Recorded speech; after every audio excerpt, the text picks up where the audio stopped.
Olá, bom dia a todos. E hoje começamos a nossa segunda semana do curso de aprendizado de máquina. Então, na primeira semana, eu falei muito aí sobre o que é aprendizado de máquina, quais são suas aplicações, dei uma visão geral de tudo que a gente vai ver.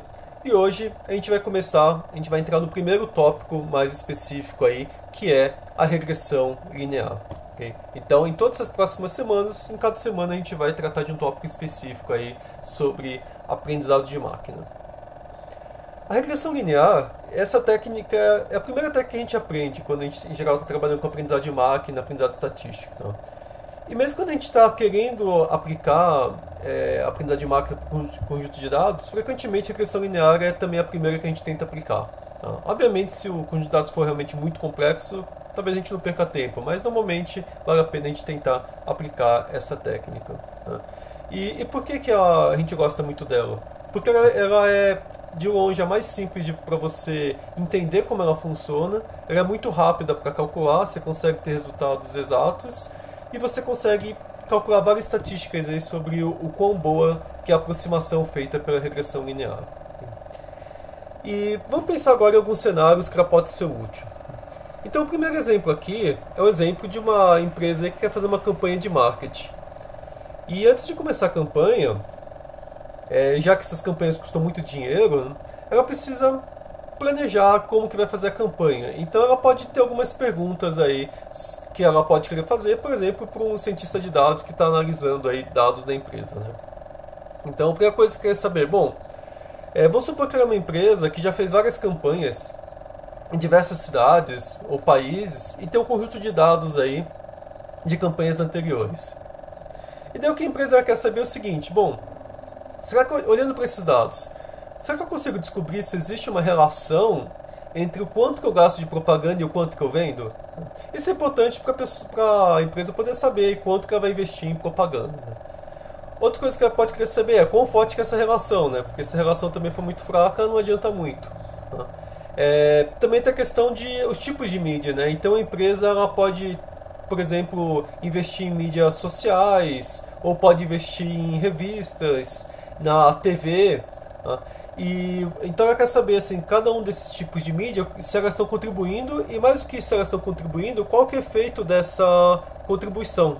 Tá? Então esse tipo de coisa a gente consegue saber usando esses modelos. E com isso daí ela consegue ter um entendimento aí do que aconteceu no passado, aí, quando ela fez investimentos em marketing. Mas além disso, ela também pode fazer outras coisas com esse modelo. Por exemplo, ela pode tentar predizer vendas futuras se ela aplicar uma certa quantidade de verba aí em campanhas de marketing envolvendo as várias mídias. Então, quer saber, será que eu consigo predizer essa quantidade de vendas? Tá? Outras coisas que dá para responder, por exemplo, será que essa relação é linear ou não? Então, será que se eu investir mais em propaganda, a minha venda vai crescer linearmente, ela vai crescer, por exemplo, quadraticamente, né? Então, nesse caso, compensa investir bastante dinheiro, ou será que ela vai crescer, por exemplo, de modo sublinear, né? Mais lento que linear? Então, nesse caso, talvez investir muito dinheiro talvez não valha a pena. Tá? Outra coisa também é se existe uma sinergia entre as mídias. Então, às vezes, por exemplo, se você pega e você está fazendo anúncios aí tanto em mídias sociais quanto na TV, às vezes se a pessoa vê o anúncio em duas mídias, isso pode aumentar aí a percepção da pessoa sobre a marca, então ela pode ter uma sinergia aí vantajosa entre quando você usa diferentes mídias ao mesmo tempo. Okay? Um segundo exemplo aí, que também acho que é relativamente simples de entender, é a gente pensar em preços de imóveis. Tá? Então hoje a gente tem alguns sites aí que fornecem preços de imóveis, tá? Então aqui eu peguei um exemplo aí de um site chamado Quinto Andar, até esqueci de mudar aqui embaixo a referência, tá? Mas eu peguei lá do site deles. E uma coisa que eles fazem, por exemplo, é estimar o preço de imóveis, e a partir de algumas informações, né? Como o número de quartos, idade do imóvel, renda de moradores do bairro e várias outras informações. Tá? Então a gente pode pegar e tentar aplicar aí técnicas como regressão linear para saber, por exemplo, será que existe uma relação aí entre alguma característica de imóvel, preço de imóvel, por exemplo, entre o número de quartos, o número de vagas da garagem, a localização? Tá? Outra coisa que a gente pode querer saber é se essa relação é forte, quer dizer, qual relação que é mais forte, né? O mais importante é o número de quartos, é o bairro, é a quantidade de vagas na garagem. Tá? E também a gente pode querer saber, por exemplo, quais são os tipos de características que estão contribuindo para o preço do imóvel. Pode ser que algumas contribuam muito, como por exemplo o número de cômodos, e outras talvez contribuam menos, por exemplo, sei lá, se o imóvel foi recentemente pintado ou não. Ou contribui muito pouco, né? E também a gente pode pegar a partir daí e estimar esse efeito, né? Que não foi, algumas podem contribuir muito e outras poucos, então esses seriam efeitos dessas características no preço.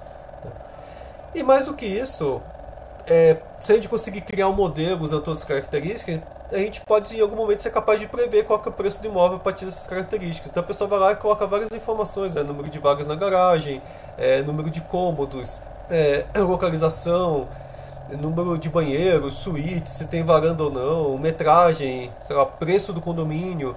E daí, a partir daí ele vai lá e pode tentar fazer uma previsão aí desse preço do imóvel, né? E tem outras coisas que dá para responder, por exemplo, sei lá, será que a relação é linear ou não, né? Pode ser que tenha o efeito que nem eu falei no caso das vendas, pode não ser linear, pode ser quadrático, pode ser raiz quadrada, pode ter diferentes efeitos, né? E a gente também pode ter sinergia entre características, porque talvez, por exemplo, sei lá, num determinado bairro, para um determinado bairro as pessoas preferem imóveis com 4 dormitórios ou mais, sendo 3 suítes, por exemplo. E talvez em outro bairro não, em outro bairro o número de quartos preferidos seja 2, ou quando você junta vagas na garagem com um número maior de quartos, pode ser que isso tenha um efeito aí maior quando você junta as duas características. Então isso a gente chama de sinergia. A gente pode pensar, será que elas existem? Então esse é o tipo de informação que a gente, em geral, a gente quer tirar a partir de qualquer tipo de modelo, né? Quando a gente vai fazer, mas a gente vai começar vendo como a gente extrai esse tipo de informação usando modelos lineares a partir da regressão linear. E o regressão linear, ela tem um espectro aí de tipos de regressão linear, tá? Então a gente vai começar pelo caso mais simples, que o nome já diz, né? Regressão linear simples, tá? Que é a regressão linear quando você usa só um tipo de característica. Depois a gente vai, em momentos seguintes, falar de regressões lineares com mais tipos de características e com algumas transformações que a gente pode fazer nos dados. Mas o que é a regressão linear simples? Regressão linear simples, o que a gente faz, a gente supõe que a gente tem uma relação aqui linear, né, simples, né, entre um preditor x e a sua resposta y. Então, pegar um exemplo, vamos voltar para a questão das vendas. Tá? A gente quer saber, bom, será que o gasto que a gente faz em anúncios na TV, como que isso influencia minhas vendas? O que a gente está supondo é que o valor das vendas, ele tem um valor fixo já, que a gente vai chamar de beta zero, que seria o valor das vendas independente do anúncio. Mais uma contribuição a partir do anúncio. E esse beta 1 vai dizer o quão forte que é essa contribuição. Tá? Então vamos supor que a empresa tem 10 milhões em vendas e ela está gastando 1 milhão em anúncios na TV. Tá? Se esse beta 1 for 1, o que vai acontecer? As minhas vendas vão passar a ser quanto? Vão passar a ser 11 milhões, né? Porque era 10 milhões mais 1 vezes 1 milhão, 11 milhões. Tá? Então, para 1 milhão de anúncios na TV, suas vendas aumentaram em 1 milhão. Okay? Agora, eu posso ter um beta 1 de 10. Nesse caso, o que vai acontecer? Se eu gastar 1 milhão aqui em anúncios na TV, minhas vendas vão ser 20 milhões, porque eu vou ter 10 milhões mais 10 vezes 1 milhão. Tá? Então, as vendas foram 20 milhões. Okay? Então, para uma empresa, por exemplo, se o beta 1 for 1, tá? Provavelmente não compensa investir muito em anúncio na TV, porque você vai gastar 1 milhão para vender 1 milhão a mais, provavelmente você vai estar no prejuízo, né? Porque das suas vendas, só uma parte das suas vendas vira um lucro.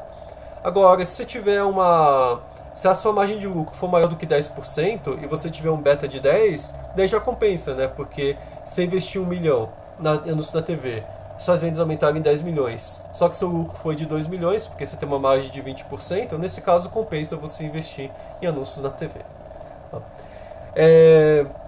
Então, e tem que lembrar que isso aqui a gente está fazendo algumas suposições bem fortes, né? A primeira é que essa relação é linear, tá? Então talvez não seja, mas é uma maneira essa suposição é uma maneira de a gente conseguir trabalhar com um modelo simples. E a gente vai ver que em muitos cenários, um número incrivelmente grande de cenários, essa relação até que funciona bem. Ok? E agora, se eu tivesse aqui no caso dos imóveis, também eu teria uma relação parecida se eu estivesse pensando na metragem, né? Então eu posso pensar, bom, o valor do imóvel ele começa aqui com um certo valor que eu vou chamar de beta zero e ele aumenta linearmente com a metragem. Mas acho que até faz um pouco de sentido se a gente pensar que o beta 1 é o preço por metro quadrado, né? Então é normal, quando fazem venda de imóveis, falar, o preço por metro quadrado é tanto, tá naquela região. Então nesse caso seria isso, o beta 1 seria o preço por metro quadrado, vezes a metragem, ele vai me dizer qual que é o valor. Tá? E o beta 0 pode ser um valor inicial aí, que é independente da metragem, pelo fato de você estar lá no imóvel. Okay? Então isso aqui seria a minha ideia da regressão linear simples. Né? Então dá pra ver que não tem tanto mistério aí, né? Regressão linear simples. Okay? O ponto todo bom, como que eu determino esses meus coeficientes beta 0 e beta 1? Normalmente, tá? A gente poderia fazer isso na mão, né? Eu até comentei lá na aula de semana passada, né? Só que em geral a gente vai querer achar os coeficientes que conseguem modelar os dados o melhor possível. Tá? E a gente vai querer fazer isso de modo automático, tá? Através, por exemplo, de uma conta, que pode ser feita aí no computador, ou poderia ser feita à mão também, mas se está no computador a gente vai querer que seja feita no computador. Né? E agora, para estimar esses valores de beta 0 e beta 1, o que a gente faz? Tá? Normalmente, a única informação que a gente tem é um conjunto aí de exemplos, de pares, onde eu tenho o meu valor aqui da minha característica e o valor aqui da minha resposta. Tá? Então eu posso ter, por exemplo, investimentos na TV e a quantidade de vendas. Tá? E daí eu tenho vários exemplos aqui. Em um caso eles investiram 100 na TV, de gasto na TV, e as vendas foram 10. Tá? Vamos supor aqui que as vendas, por exemplo, estão em milhões e os gastos aqui estão em milhares. Tá? Então eles investiram 100 mil na TV e as vendas foram 10 milhões. Outro exemplo, eles investiram aqui 250 mil na TV e as vendas foram aqui 17 milhões. Então eles têm um monte de exemplos, eles querem tentar achar essa relação entre anúncios na TV e vendas. E daí como a gente faz então para estimar essa minha regressão linear? Tá? Uma coisa importante lembre-se que a regressão linear ela vai dar uma reta. Isso aqui é a equação de uma reta. Né? Eu tenho aqui o local, a minha constante, e aqui eu tenho aí a minha inclinação da reta. Tá? A constante estaria aqui, né? E a minha inclinação da reta está dizendo aqui como que essa reta se comporta. Okay? Então, para a gente poder calcular esse meu beta 0 e beta 1, o que a gente faz? A gente vai pegar aí, é como se a gente estivesse definindo aqui uma reta que está aqui, e a gente vai calcular qual que é o erro da predição que eu faço com essa reta, que é esse meu y aqui com chapéu. Tá? Então esse meu y com chapéu vai ser, a partir do meu beta 0 que eu estou estimando e o meu beta 1 que eu estou estimando, qual que é o valor y que eu estou estimando aí. Tá? Então isso aqui não é o valor real, é o valor que eu estou estimando a partir do meu modelo. Tá? O beta 0 e beta 1 são os parâmetros do meu modelo. Tá? Então eu vou querer saber qual que é o erro da estimativa do meu modelo com relação ao meu valor real. Então meu erro está justamente nessas barras verticais aqui em cinza. Então aqui meu erro seria algo do tipo 8 menos 12. Então aqui meu erro seria 4. Tá? Aqui meu erro já é grande, né? Ele vai ser, sei lá, 10 menos 18. Tá? O erro aqui é 8. Já aqui o meu erro é bem pequeno. Tá? O meu erro aqui, o vermelho, né? Sempre lembrando que o vermelho é o valor real e o azul, a reta azul é a minha estimativa. Aqui meu erro é bem pequeno, talvez seja meio. Tá? Então eu posso pegar e calcular o erro para cada um. Agora, se eu quiser saber um modelo que vai representar melhor todo esse conjunto de dados, o que eu vou fazer? Eu vou somar os meus resíduos. Só que eu não vou somar só os resíduos em si, eu vou somar os quadrados dos resíduos. Né? E notem que o resíduo aqui ele poderia ser positivo ou negativo. Né? Então, se eu estivesse somando um monte de resíduo positivo ou negativo, provavelmente se eu somasse todo mundo, o meu erro final ia ficar em torno de 0, né? Porque os positivos cancelam os negativos. Aqui não, aqui eu estou somando o quadrado dos meus erros. Tá? E no momento que eu somo o quadrado dos meus erros, os valores são todos positivos. Tá, okay? Então, nesse meu caso aqui, eu estou somando aqui o meu erro aqui para o meu ponto 1. Né? Então, lembrando, meu y1 é o valor real. E esse valor aqui seria o meu y com um chapéu aqui, que seria, eu estou simplesmente substituindo esse valor aqui do y por essa equação aqui. Então, eu fico com esse valor aqui. E daí eu pego e eu somo esse erro aqui para todos os pontos. E o que eu quero fazer? Eu quero achar o beta 0 e o beta 1 que minimizam esse erro aqui. Eu quero que esse erro seja o menor possível. Agora, se vocês forem lembrar aí do curso básico de cálculo, né? O que vocês sabem, se vocês quiserem minimizar aqui, achar o mínimo, a raiz aqui dessa equação, o que eu faço? Eu posso pegar isso daqui, igualar isso daqui a zero, né? Que é o ponto que a minha derivada é zero. Então, por exemplo, suponho que eu tenho um valor que ele está aumentando, depois começa a diminuir, né? Em geral, quando eu estou na derivada zero, é porque eu estou ou maximizando ou minimizando esse meu valor aí. Né? E daí, o que eu faço aqui? Eu pego e eu faço com que a minha derivada com relação ao beta zero ela seja zero, e daí com isso eu consigo estimar o meu beta zero, ok? E se eu quiser estimar o meu beta 1, eu faço a minha derivada desse valor com relação ao beta 1, e daí com isso eu consigo achar o valor do meu beta 1. Tá?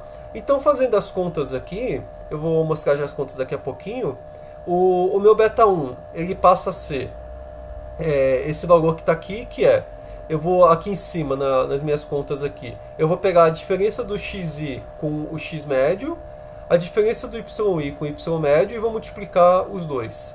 Tá? E aqui embaixo eu vou dividir aqui pela minha diferença do xi menos o x médio ao quadrado. Tá? Notem que aqui eles ficam com a mesma dimensão, né? Porque aqui eu estou pegando esses valores aqui, eu estou multiplicando um pelo outro, né?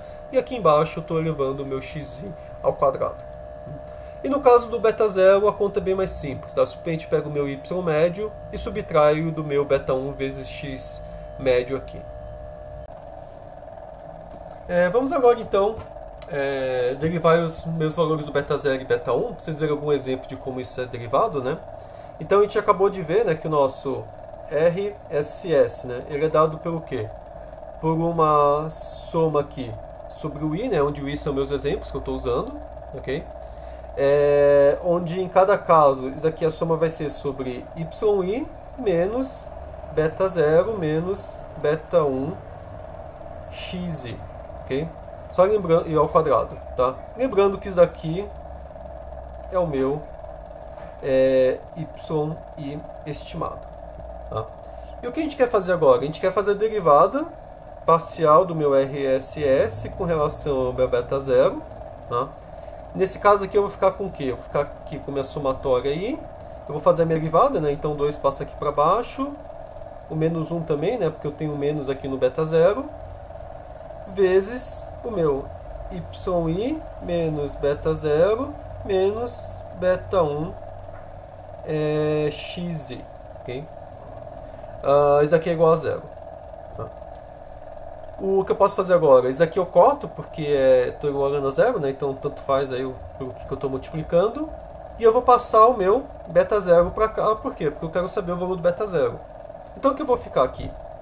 Vou ficar aqui com o meu somatória de i igual, não, desculpa, entre parênteses, yi menos beta 1 xi é igual a beta 0. Okay? E agora o que a gente pode fazer aqui? A gente pode expandir separar aqui os termos aqui da minha somatória. Eu posso transformar isso em somatória.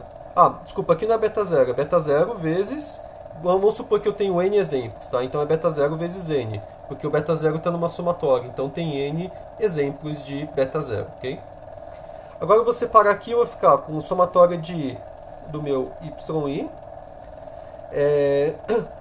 menos beta, somatória de xi do meu i. Isso aqui vai dar igual a beta 0 vezes... Seria beta 0 vezes n. Só que eu vou passar meu n aqui para o outro lado. Então vai ficar aqui 1 sobre n aqui. E aqui 1 sobre n. E daí no final, o que eu fico, né? Passo seguinte. Tá? Eu vou deixar beta 0 aqui na esquerda, só para ficar melhor de ver, né? Então agora eu vou ficar com o meu beta 0 é igual. Lembrando, isso daqui é meu y barra. Isso daqui é o x barra. Então eu vou ficar com beta 0 é igual y médio menos beta 1 x médio, que é exatamente a equação que a gente tinha no slide anterior. Vamos fazer agora a mesma coisa para o beta 1. Tá? Então eu já deixei aqui separada a equação do RSS, que é igual ao da anterior. Tá? Só que agora, no caso aqui do meu beta zero, eu já sei, né, porque a gente acabou de calcular, que o meu beta zero ele é igual ao que, né? Ele é igual ao meu y barra menos beta 1 x barra, ok? Agora, se eu quiser fazer, então, a minha derivada do RSS com relação ao beta 1, o que eu vou fazer, né? Vai ser igual a minha somatória de i, eu passo 2 aqui para baixo, duas vezes. Agora eu tenho que fazer a derivada aqui de cima, tá? Com relação ao beta 1. Deixa eu fazer aqui um passo a mais para ficar mais fácil de visualizar. Vai ficar yi, né? Somatória de yi menos y barra mais beta 1. Vou colocar aqui x barra menos xi. Tudo isso aqui ao quadrado, tá? Daí fica mais fácil de a gente fazer a conta aqui, ok?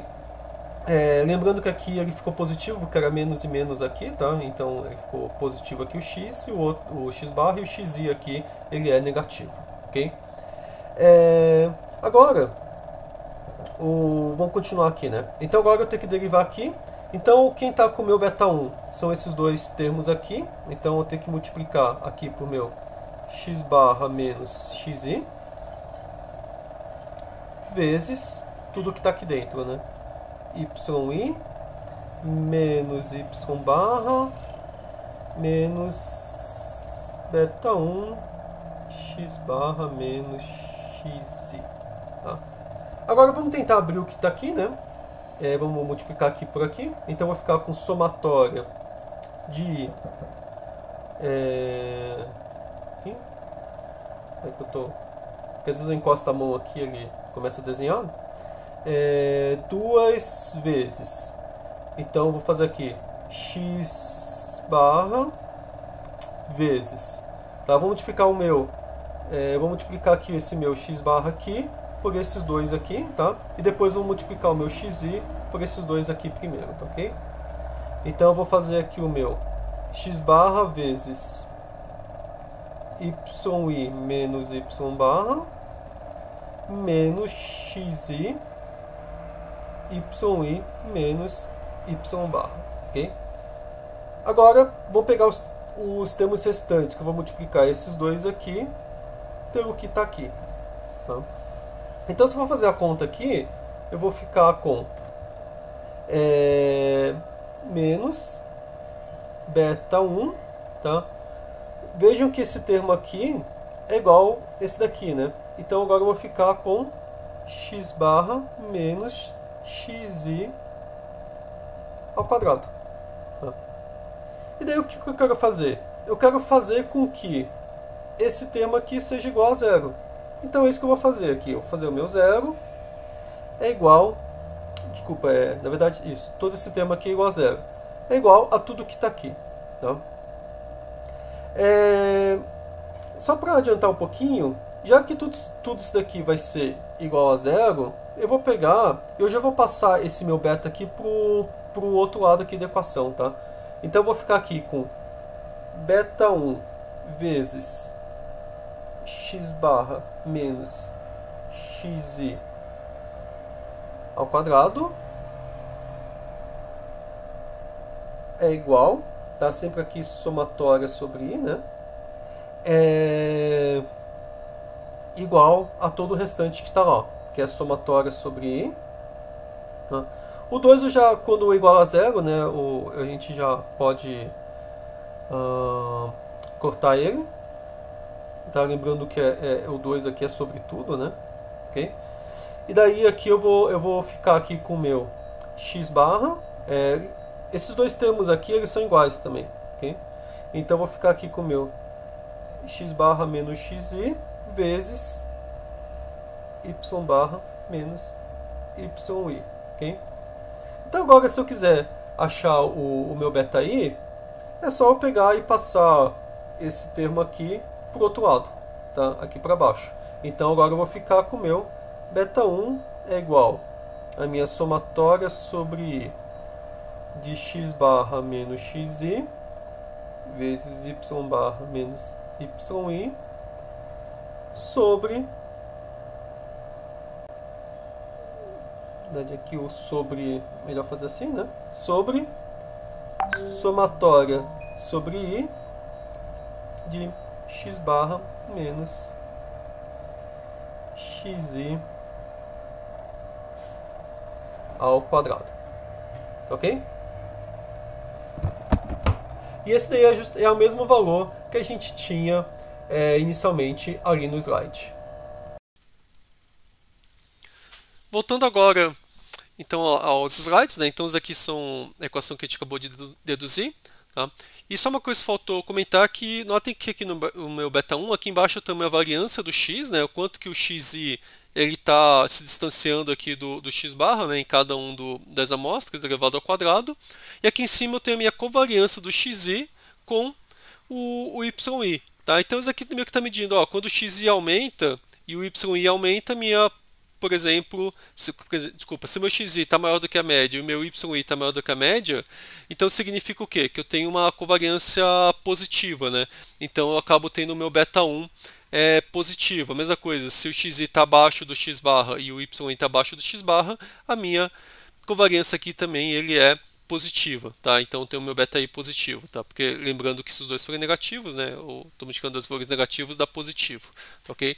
E se for o contrário, né, se meu xi quando eu tenho um xi maior do que meu x médio e meu yi é menor que meu y médio, eu tenho uma covariância negativa. Seria o caso de eu estar com uma curva vindo nessa direção aqui, tá? Porque daí à medida que eu aumento o meu xi, o meu yi diminui, ok? Agora vamos trabalhar um pouco aqui com essa minha curva dos coeficientes. Quer dizer, será que esses coeficientes que eu peguei e eu consegui deduzir a partir dos dados que eu tenho, será que eles estão corretos ou não? Né? E um ponto que a gente tem que sempre levar em conta quando a gente está estimando esses coeficientes é que os coeficientes eles são estimados a partir de uma amostra dos dados. Então eu não tenho todos os meus dados, eu tenho um pequeno conjunto de dados apenas. Tá? Então vamos pegar aqui esse exemplo aqui, onde esses pontos aqui eles foram gerados usando essa equação aqui embaixo. Tá? Então o meu valor do y aqui ele é dado por 2 vezes o x mais 3. Então, por exemplo, se meu x for 0, o meu y aqui seria 3. Tá? Só que eu tenho também um termo de erro que eu vou chamar aqui de epsilon, tá? Que é uma variação aqui nos meus dados y. Então, se eu for seguir a equação y igual a 2x mais 3, seria essa minha linha vermelha. Mas com esse epsilon aqui, ele varia ao redor dessa linha. Tá?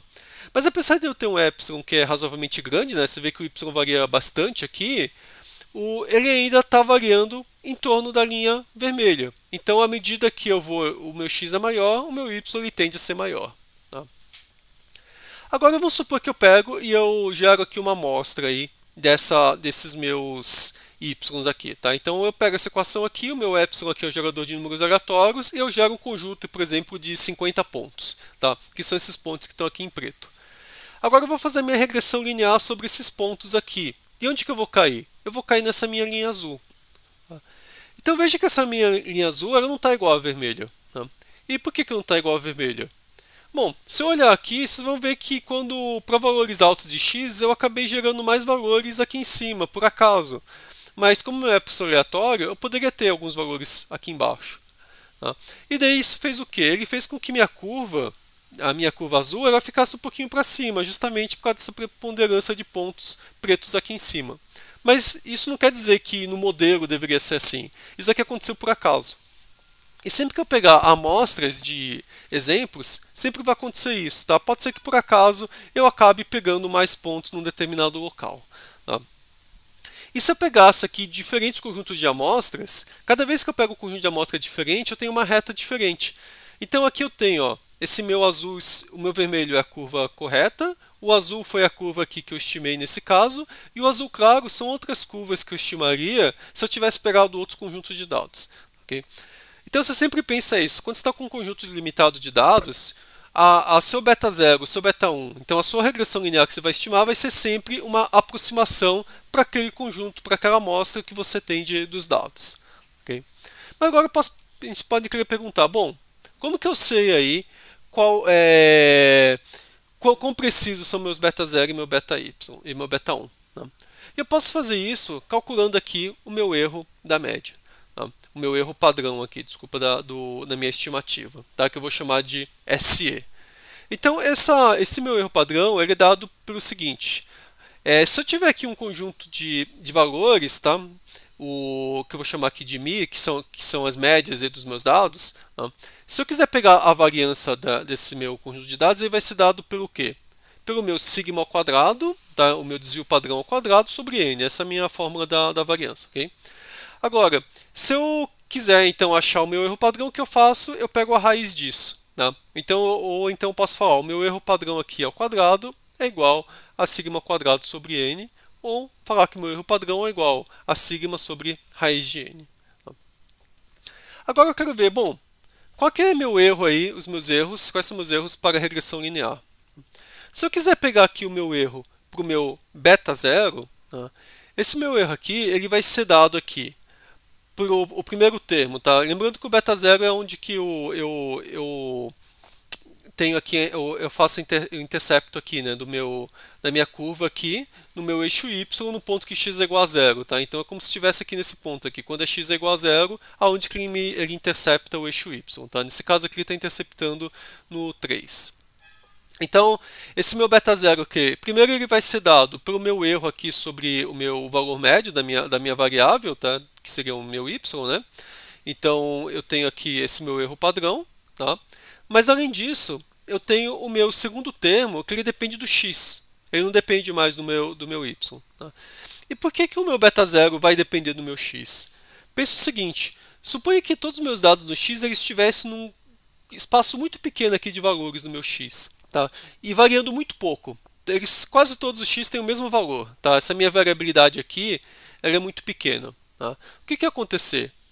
A minha incerteza sobre a própria inclinação da curva, né, e também aonde que ela vai interceptar o eixo y, ela é muito grande, né, porque eu não tenho muitos valores de x para definir essa minha reta aí, né.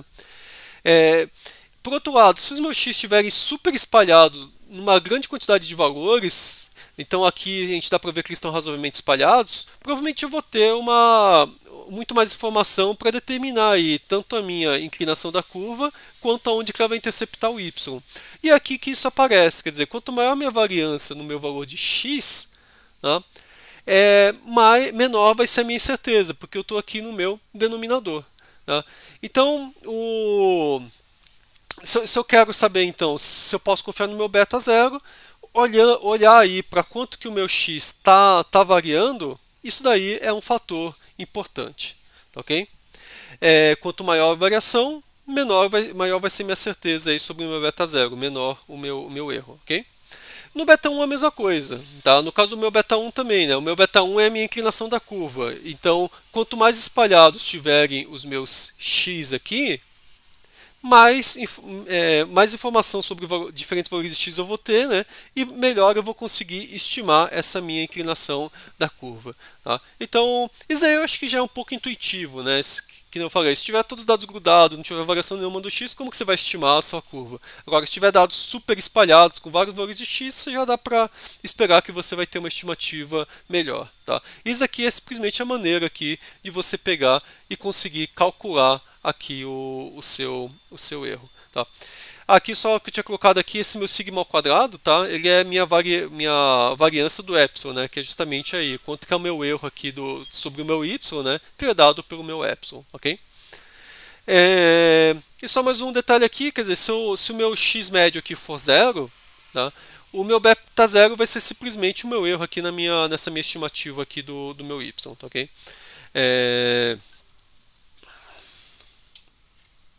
Então vamos continuar. Bom, agora que a gente tem esse eu tenho uma ideia de qual que é o meu erro do meu beta 0 e meu beta 1, eu posso pensar em estimar intervalos de confiança para esses valores. Tá? Então o que é o intervalo de confiança? Porque seria o seguinte, digamos que eu estimo o valor do meu beta 1.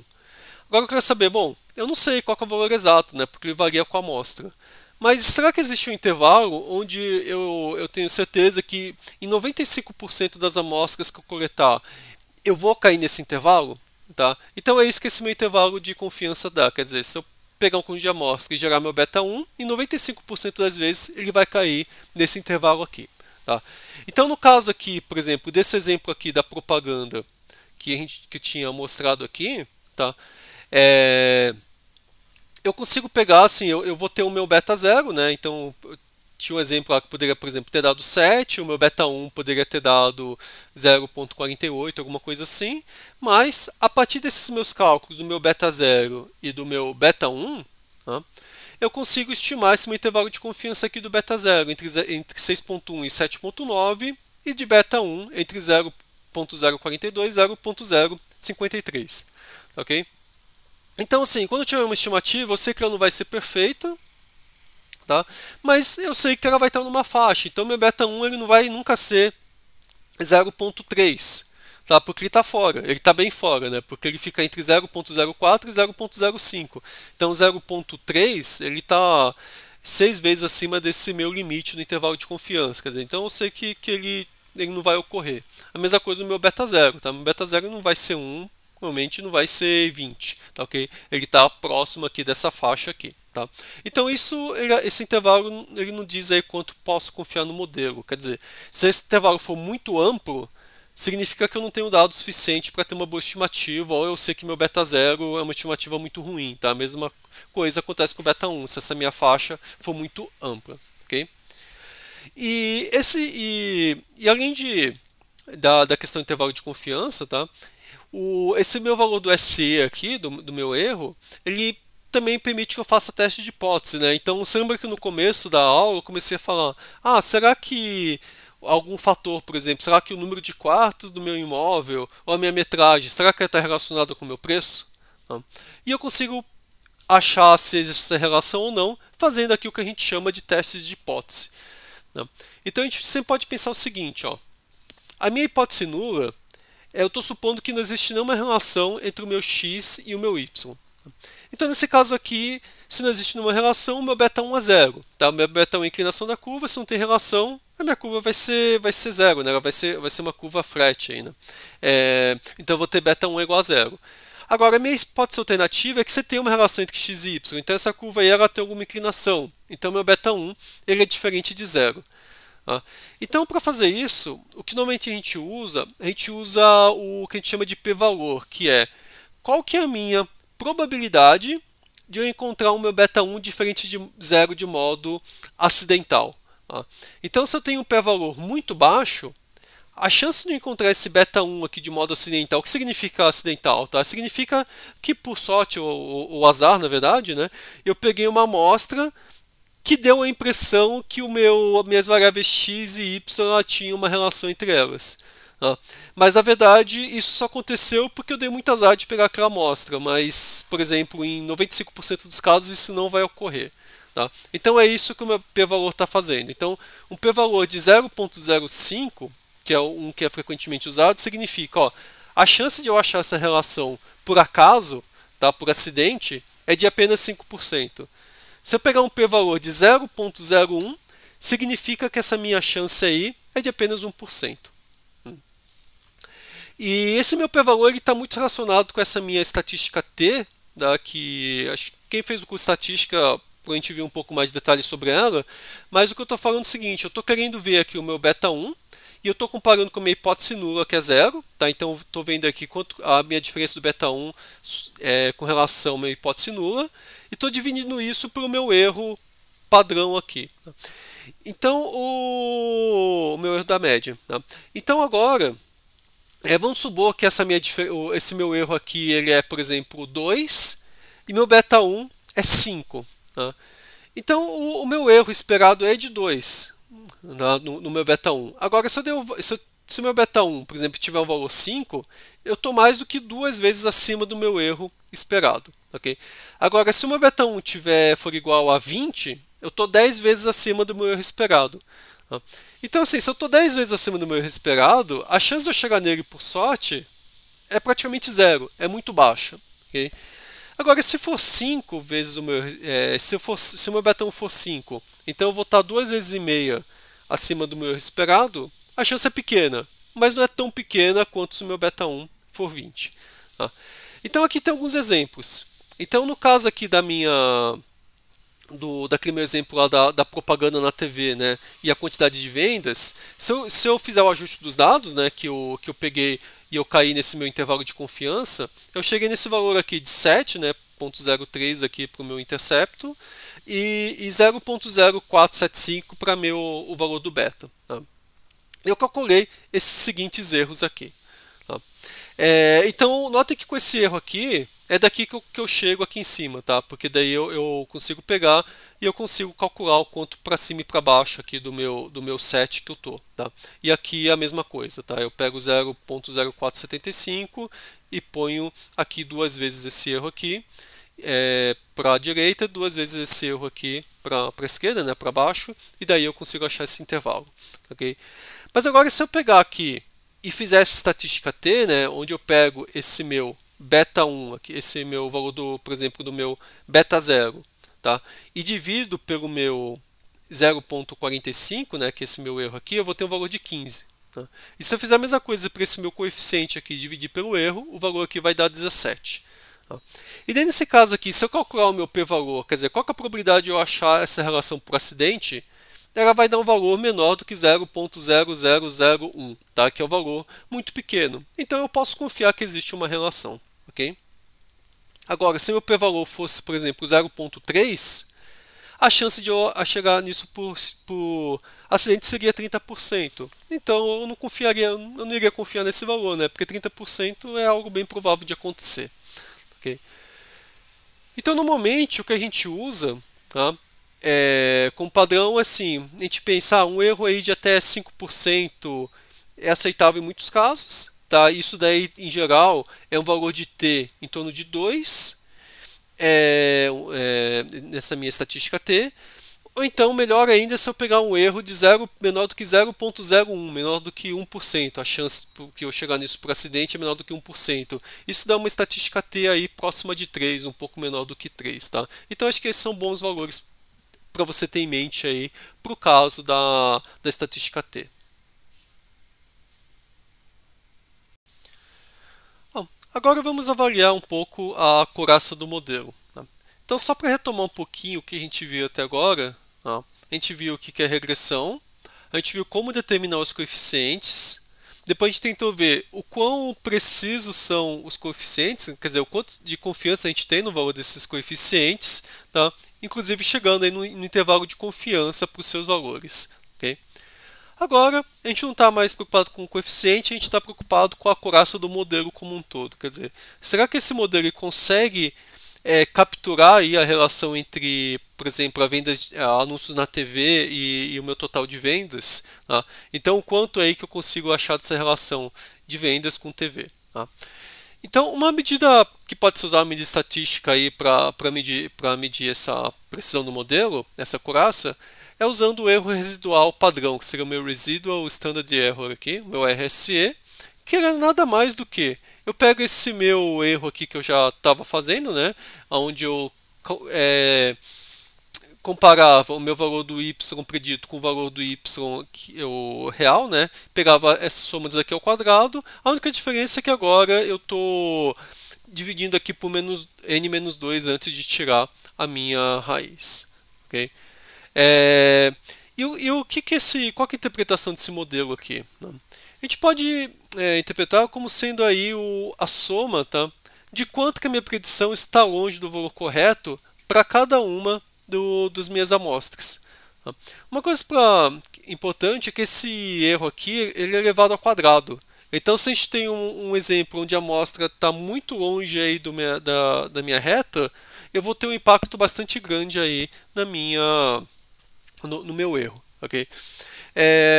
Aqui no exemplo da propaganda da TV, tá, que é esse conjunto de dados aqui, o meu erro é de 3,26.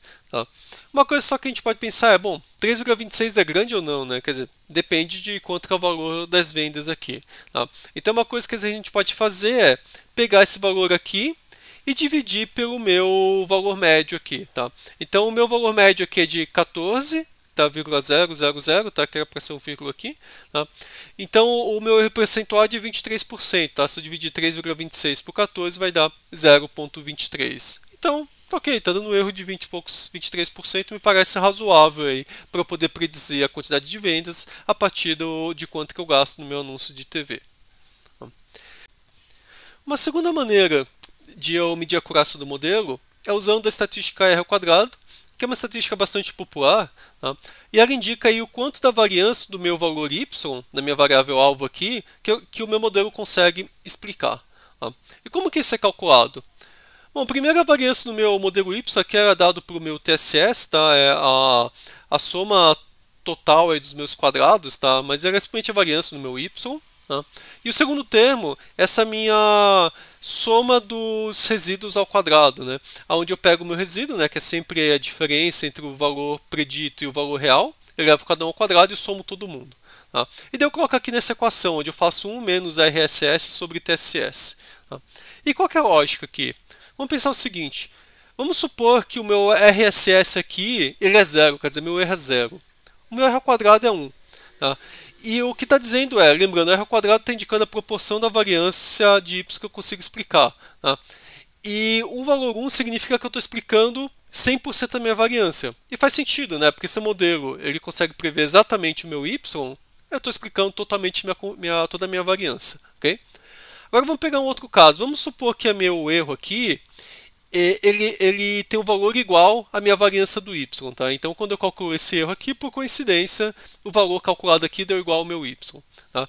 Então, veja o seguinte, quer dizer, o erro que o meu modelo está fazendo ele é igual à variância normal do meu y. Então, provavelmente, se eu estivesse chutando valores de y de modo aleatório, eu estaria com uma precisão igual ao do meu modelo. Quer dizer, então esse meu modelo não está explicando nada sobre a variável y. Tá? Então r ao quadrado zero significa que ele não explica nada. Tá? Agora, quando o erro, por exemplo, digamos que o meu erro aqui ele é mais ou menos metade do que a minha variância do y, o meu r ao quadrado vai ser meio. Quer dizer, então eu estou explicando metade da minha variância. Tá? Então, em geral, assim, valores próximos de 1, eu estou com um poder de explicação muito alto. Tá? Mas em geral, se estou com valores, por exemplo, acima de 0,5, já são valores ok, né? Porque nesse caso aqui, eu vejo que eu estou explicando razoavelmente bem, né? Esse meu valor aqui do r ao quadrado é do 0,61. Okay? Se eu ficar muito próximo de zero, significa que o meu modelo não está explicando quase nada. Não significa que ele é inútil, tá? Porque se ele é maior do que zero, quer dizer, ele está explicando algo mais do que o aleatório, mas o poder de explicação dele não é tão forte assim, ok? E só mais uma curiosidade, sim, o valor de r ao quadrado pode ficar negativo, tá? Se o meu erro aqui na minha estimativa for maior do que a minha variância do y, significa que eu estou pior do que se eu estivesse chutando valores aleatórios de y. Isso pode acontecer em alguns casos, daí eu vou ter um r ao quadrado negativo. Tá? Bom, então é isso que eu queria passar para vocês aqui dessa parte aqui mais de teoria. E agora o que a gente vai fazer? A gente vai tentar rodar isso daí, então esse modelo aí usando o Python. Tá? Para fazer a execução aqui das minhas regressões lineares, eu vou usar um pacote do Python chamado statsmodel. Tá? Que nem eu comentei na última reunião, assim, o Python ele tem um pacote principal de aprendizagem de máquina que é o scikit. Tá? Mas ele também tem um outro pacote chamado statsmodel, onde o foco dele é na parte de modelos estatísticos. Tá?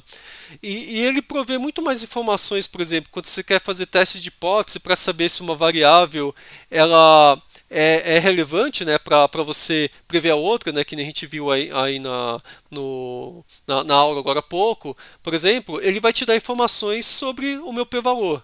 Tá? Sendo o scikit ele não dá esse tipo de informação, ok? Então a gente vai começar usando ele justamente para a gente então poder fazer esse meu ajuste do modelo e poder identificar aí, por exemplo, quais são as variáveis relevantes aí nesse meu exemplo, qual que é meu erro. Então, todas essas métricas que a gente viu aí na aula, elas são calculadas pelo statsmodel. Tá? Se depois o que a gente aprender aqui, se vocês quiserem usar no scikit, o scikit vai ser bem parecido, é só questão de mudar aí um pouco as variáveis, só que o scikit não fornece nenhuma informação ou fornece muito pouca informação sobre os valores aí do meu beta 0 e beta 1 que eu encontrei quando eu fiz a minha regressão linear. Tá?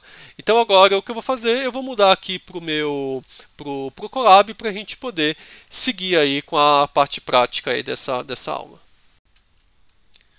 Vamos então agora para o Colab. Vou dar aqui o nome aqui para aula de hoje, né? Colocar aula 2-1. E vamos começar a ver então aqui o uso do Stats Model, né? Então a primeira coisa, vamos importar o NumPy, que a gente vai usar ele para poder ler os dados. No caso do Stats Model, a gente vai fazer o seguinte, a gente vai importar o Stats Model, só que a gente não vai usar tudo que tem lá.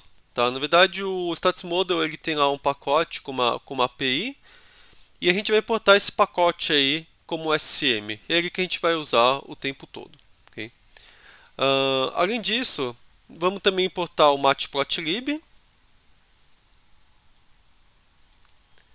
.pyplot é SPLT, a mesma coisa, a gente só vai usar esse pacote aí, essa parte aí do pacote pyplot.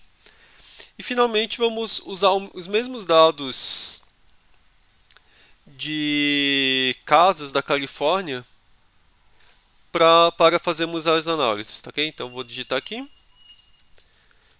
datasets, import, fetch, California Housing. Okay. Então agora eu vou pegar, vou rodar. Então aqui ele está alocando a máquina aqui para mim.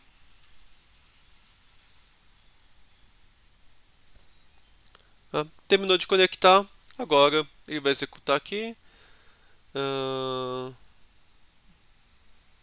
Tudo bem, você está reclamando aqui que tem um pacote do Pandas aí que não vai mais ser usado no futuro, mas não interessa aqui pra gente. Então ok, ele já carregou. Agora abrir mais uma janela, agora a gente vai importar os dados das casas, que foi que a gente, igualzinho que a gente fez aí na última aula. Okay? Então eu vou chamar esse meu fetch. Se eu usar contra-espaço, né, ele busca aqui para mim quais que são as funções aí que eu tenho disponíveis, né? Então eu achei aqui o meu California House, fetch California House. E agora eu quero que ele retorne o XY, porque justamente aqui eu estou pedindo aqui o meu X e o meu Y, né? O X é os parâmetros aqui, as minhas características, e o Y é a minha resposta. E eu também quero voltar ele como data frame. Lembra na última semana que com data frame é bem mais fácil trabalhar do que com NumPy, ok? Então eu vou colocar aqui para importar e depois eu vou pegar e vou mandar ele descrever aqui, dar uma estatística aí dos meus dados só para eu ver se está tudo ok. Então eu vou rodar, demora um pouquinho que ele tem que baixar os dados. Tá, e aqui a gente consegue ver várias informações aqui interessantes, né? Então, para cada uma dessas métricas aqui, eu consigo ver a contagem deles, né? E todos têm igual, né? Porque esse aqui é meu número de exemplos que eu tenho. Né? Aqui os valores médios, desvio padrão, mínimo 25%, 50%, 75% e máximo. Tendo agora baixado os dados, vamos e vista aí uma análise deles, né, vamos tentar ver um pouquinho mais sobre a relação entre eles, né? Porque uma coisa que a gente pode querer saber é, bom, será que essas minhas características, existe uma relação linear grande entre elas? Por exemplo, sei lá, será que a latitude e a longitude têm uma correlação grande? O número de salas com a população? Então esse tipo de coisa é sempre legal quando a gente vai ter um conjunto de dados, até para a gente poder entender um pouquinho aí sobre sua natureza, né? Então eu vou pegar aqui, deixa eu criar aqui uma nova célula. Tá? Então um comando interessante que a gente tem no Pandas é o core, porque ele permite que eu veja a correlação entre todas as variáveis que tem no meu data frame. Tá? Tudo bem que daí eu preciso escolher o meu método que eu vou usar, tá? Então eu vou usar a correlação de Pearson, que acho que todos vocês conhecem, né? Então eu vou pegar, vou mandar rodar, e o que a gente vê aqui? A correlação entre todas as variáveis, né? Então a gente vê aqui na minha diagonal que a correlação de uma variável com ela mesmo é 1, né? O que é o que faz sentido, né? Só pode ser 1. Mas no geral as correlações aqui não são muito altas, assim, quer dizer, você tem a renda, né, média no quarteirão, ela está relacionada com o número de cômodos. Acho que até faz um pouco de sentido, né, porque daí significa aí que As casas são maiores, mas curiosamente no caso do bedrooms de quartos não tem nenhuma correlação, né? Tive alguns valores altos que podem ter aqui, talvez, sei lá, um pouco da a idade da casa, com a população lá naquele quarteirão. Mas em geral eles não são muito altos. O que é mais alto aqui realmente é a latitude com a longitude, tá? Então, possivelmente tem alguma. Se a gente em algum momento for plotar aí os pontos, provavelmente você vai ter alguma relação, eles devem estar em alguma diagonal, alguma coisa assim, para ter essa correlação forte entre as duas. Tá? É, Bom, mas lembrando que a gente está aqui numa regressão linear, então o que a gente está querendo fazer? A gente está querendo ver se existe uma relação entre cada uma dessas variáveis e a minha variável de resposta, né, que é meu y houses. Tá? E como que eu faço para ver essa correlação? Tá? Lembrando que aqui no meu data frame, ele acha a correlação entre todas as colunas aí que tem no meu data frames. Então eu vou fazer o seguinte, eu vou pegar e vou adicionar uma coluna de preços aqui. Tá? Então, no Pandas, tá? Se eu quero adicionar uma nova coluna no meu data frame, eu faço o seguinte: eu pego, né, eu coloco aqui entre colchetes o nome da minha coluna. Então, nesse caso aqui, eu vou chamar de prices mesmo. Okay? E daí eu digo o que eu quero atribuir nela. Que vai ser o quê? Vai ser o meu y houses que está aqui em cima. Então, agora se eu pegar e mandar rodar, o que vai acontecer? Ele incluiu aqui o preço também. Então agora a gente consegue ver a correlação do preço com todas essas variáveis aqui. Então o que a gente vê? O preço está bastante correlacionado com a minha renda média, o que faz sentido, né? Que nem bairros aí mais ricos normalmente vai ter imóveis de preços maiores. Ele tem alguma correlação aí com a idade da casa, com o número aí de quartos, desculpa, de cômodos. De quartos não tem muito, né? A correlação não é tão alta. O restante aqui a correlação é bem mais baixa, né? Talvez tenha um pouquinho mais alta aqui com a latitude, né? O que é curioso. Mas talvez aí a latitude, porque está pegando a Califórnia, né? Então talvez esteja pegando com algumas regiões, talvez São Francisco é mais cara a casa lá. Então daí com isso a latitude acaba tendo aí uma influência aí nos preços, tá? Então algumas regiões lá da Califórnia vão ser mais caras e daí você acaba tendo essa correlação aqui. Então, quando a gente for fazer uma regressão linear, a gente já dá para esperar assim que possivelmente, tá, a regressão com a renda ela vai funcionar razoavelmente bem. Com as outras vai funcionar um pouquinho pior, mas talvez com essas daqui, essas variáveis que têm uma correlação um pouquinho maior, ela funcione melhor. Tá? Essas que têm correlação zero, provavelmente vai funcionar muito mal. Tá? Mas vamos avaliar se isso é verdade ou não. Tudo bem? Só uma coisa agora antes de continuar. Eu acabei inserindo aqui os preços, tá, no meu data frame. Bom, apesar que a gente pode deixar aqui, não tem problema, vamos continuar aqui. Então agora, vou colocar aqui mais uma célula de código e vamos fazer a regressão linear, tá? Lembrando que a regressão linear eu vou fazer entre duas variáveis, a minha variável x, né, e a minha variável y, tá? A y vai ser a minha predição, o que eu quero prever, tá? Então, primeiro vamos começar com essa minha renda média, tá? Então, eu vou colocar aqui que o meu x ele vai ser igual ao meu df houses, e eu vou colocar aqui o meu med inc, tá? Que dele vai pegar a minha renda média. Tá? O meu y, eu vou usar o y houses, tá? Então, eu não vou fazer nada. Agora eu quero fazer a minha regressão linear. Tá? Eu vou fazer primeiro com um método aí que não vai dar tão certo, depois a gente vai arrumando aí para vocês irem vendo. Tá? Então, o método que a gente usa no Stats Model é o método chamado OLS. Tá? Ele fica dentro aqui do meu Stats Model, tá? Que eu acabei de importar. E eu posso passar para ele como parâmetro quem que eu quero predizer, que é meu y houses. Aqui. E a minha variável aqui que eu estou usando vai ser o meu x. Tá? Então, com isso eu crio o modelo. E se eu quiser fazer o ajuste, eu chamo fit. Tá? Então, isso aqui, essa parte aqui, eu estou criando o meu modelo. Tá? E aqui eu estou fazendo o ajuste. Aqui onde ele faz aquela conta que eu fiz mais cedo na aula para determinar o beta 0 e beta 1, ele vai determinar isso aqui usando esse comando fit. Tá? E E eu vou colocar isso daqui na minha variável results, vai ser o meu resultado aqui. Tá? Então eu vou pegar, vou rodar. Ele é bem rápido. Tá? Bom, eu rodei não aconteceu nada, né? Porque ele só guardou as coisas da minha variável results. Então vamos dar uma olhadinha o que tem nela aí. Tá? A variável results, tá? Esse tipo de coisa você também pode olhar na documentação, tá? Do próprio Stats Model. Tá? Se você colocar lá no Google Stats Model OLS, ele vai te levar para a documentação lá. Depois eu posso entrar lá um pouquinho para a gente dar uma olhadinha. Tá? Então, apesar que deixa eu dar uma olhadinha agora já, porque daí vocês já conseguem verificar aqui. Então eu vou vir aqui então ele vai vir para cá. Ele está com a regressão, né, modelo linear. E está aqui. E aqui ele tem aqui o meu número de parâmetros, tá? Então ele está chamando aqui a minha variável de resposta, a variável endógena, né? E o x aqui é o que eu estou usando como os meus regressores, tá? Então ele passa aqui o meu y, o meu x e tem mais algumas informações aqui que eu posso passar, tá? Mas a gente não vai entrar muito nelas agora, ok? Então vou voltar para cá. Okay.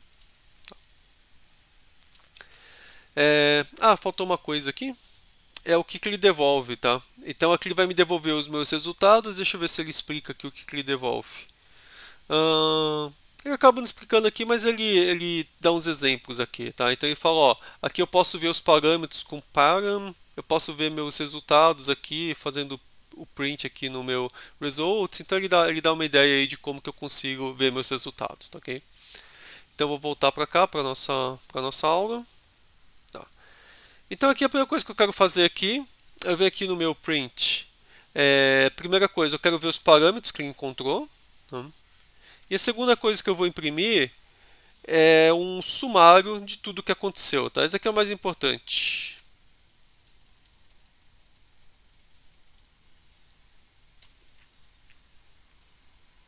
Então agora eu vou rodar.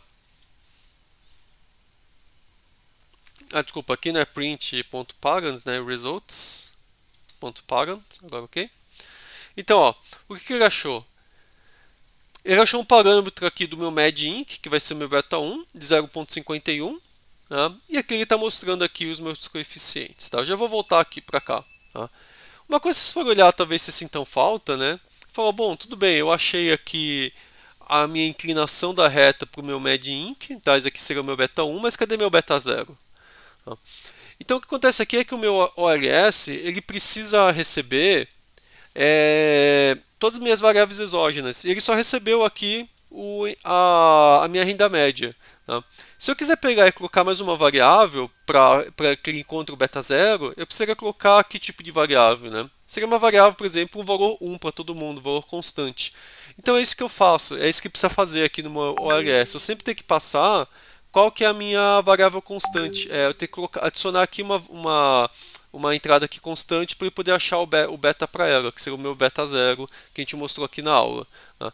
Então a maneira de eu fazer isso aqui no Stats Model é colocando com o comando add constant. Tá? E daí aqui eu posso passar o meu próprio x aqui. Tá? Então quando eu faço isso, ele está pegando aqui ele tem esse meu valor do x, ele está colocando como se fosse uma coluna a mais, aonde ele tem um valor constante. Então agora se eu pegar e eu rodar, agora sim, ele vai me dar o valor do meu beta 0 e o valor do beta 1, okay? Que é minha renda média aqui, tá? A mediana da minha renda. Né? Bom, e o que ele dá de informação? Tá? Bom, ele dá um monte de informação aqui, tá? Acho que a gente boa parte delas não vai interessar muito aqui vocês, pelo menos aqui no escopo desse curso aqui. Mas algumas coisas aqui acho que vão ser interessantes aqui, ó. Na verdade a gente vai focar mais aqui. Então, para mim, o meu beta 1, né, que é o que está aqui na minha renda, ele achou o coeficiente 0.41, que é então se for pensar, por exemplo, se a renda for 100, o preço médio vai ser 50. Tá, do imóvel, é isso que ele está incrementando o preço, desculpa, em 41, né? Então para cada 100 na renda ele vai incrementar o preço do imóvel em 41. Essa é uma maneira de de entender, tá? E o constante é esse valor fixo aqui de 0,4509. Então pense o seguinte, se eu tiver um valor 100, qual que vai ser o de renda? Qual que vai ser o preço do meu imóvel? Vai ser 0,4509 mais 100 vezes 0,41. Então esse valor constante aqui é quase zero, tá? Ele tem uma influência muito pequena, mas a maior influência vai estar aqui. Okay? E aqui é meu erro. Né? Então uma coisa que a gente pode ver é o erro aqui nesse meu coeficiente é minúsculo. Né? Então a certeza que a gente tem desse coeficiente era bem grande. Né? Então se eu pegasse e eu tentasse várias vezes estimar o valor desse coeficiente aí com novos exemplos, ele provavelmente ia variar muito pouco. Ele ia variar aqui entre 0,42 e 0,414. Né? Então ele vai ficar numa faixa muito pequena. Por que esse valor é tão pequeno? Acho que é um ponto importante. Tá? Ele é muito pequeno porque a gente tem muitos exemplos. Então, se a gente for subir aqui, ó, a gente tem, cadê? 20 mil exemplos.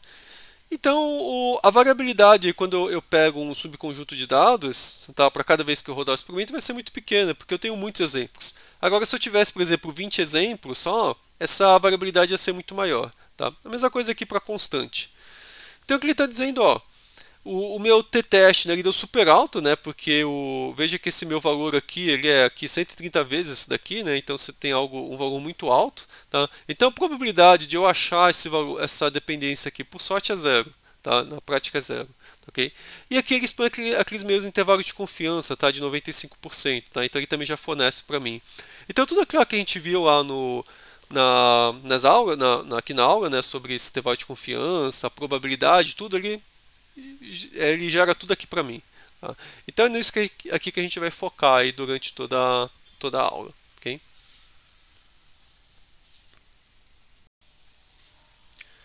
Agora vamos pegar aqui um segundo exemplo aí, talvez de alguma que não tem muito relação com preço. Vou pegar esse average bedrooms, ok? Vou copiar aqui.